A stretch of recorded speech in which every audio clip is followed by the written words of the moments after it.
Le selfie est une pratique culturelle codée.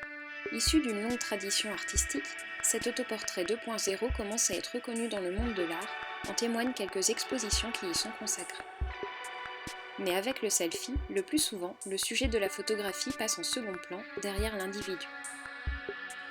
Avec les œuvres, c'est la même chose. Elles apparaissent aux côtés ou à l'arrière des personnes, ce qui vaut au art selfie de subir des critiques faisant état d'une instrumentalisation de l'art qui ne sert alors plus qu'à apporter de la valeur ajoutée au portrait de l'individu. La pratique du selfie est devenue un objet d'étude pour les sciences sociales. Mais alors que la psychologie perçoit là un phénomène qui révèle un narcissisme fragile lié à un besoin de se sentir valorisé, la sociologie, elle, dira plutôt qu'il s'agit d'un récit de notre vie. Il y a donc une volonté de créer un aspect de notre vie, de la mettre en scène, de la réinventer, c'est-à-dire de faire de notre vie un art. Mais alors, se photographier avec une œuvre, ne serait-ce pas une tentative de devenir art ? L'art contemporain est un terrain d'enquête propice au développement de cette théorie, car les œuvres jouent avec le spectateur, au point parfois de l'immerger en son cœur.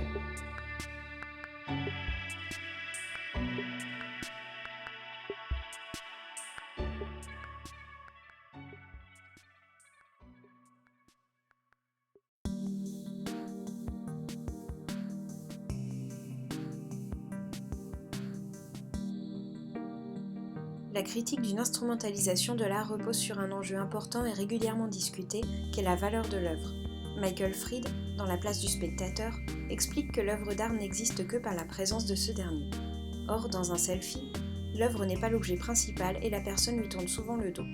C'est comme renier son statut de spectateur et donc nier la valeur de l'œuvre et son existence.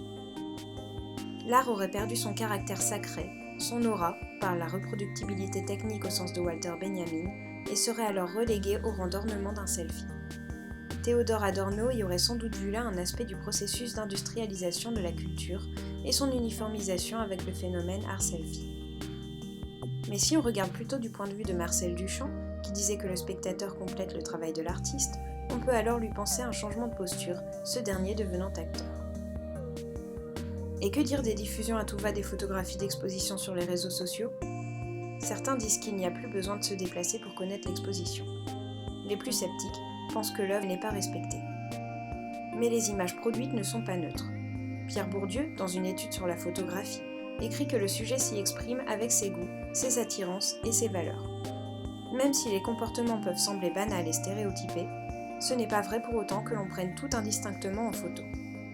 Le cadrage est subjectif, et Roland Barthes montre lui que la photographie est vecteur et moteur d'imaginaire.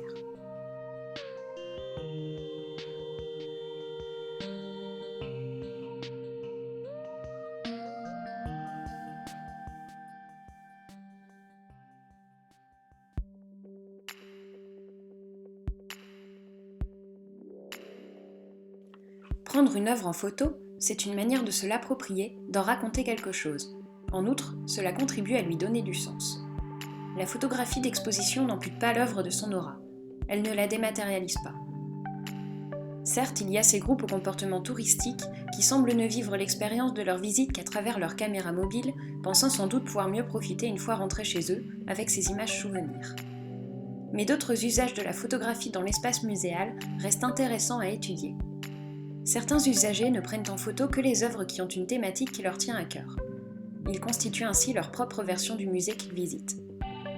D'autres photographient uniquement des détails, mais jamais l'œuvre dans son ensemble. Cette démarche s'inscrit dans une visée créatrice.